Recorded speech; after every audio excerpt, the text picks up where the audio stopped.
আজ আমাদের চূড়ান্ত বার্তা হলো এই আমার সন্তানদের শাহাদাতের রক্তের উপর বাংলাদেশে আল্লাহু আকবারের আজানের আওয়াজ দিয়ে, আজানের ধ্বনি দিয়ে সংগঠিত বিপ্লবের মঞ্চে দাঁড়িয়ে বাংলার মাটিতে ইসলাম বিরোধী কোনো কার্যকলাপ বরদাস্ত করা হবে না।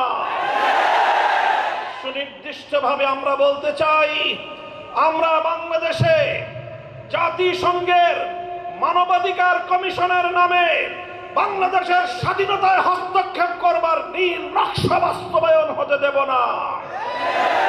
মানবাধিকার কমিশনের ঐতিহ্য আমরা জানি, তাদের এজেন্ডা এবং উদ্দেশ্য সম্পর্কে আমরা অবহিত রয়েছি।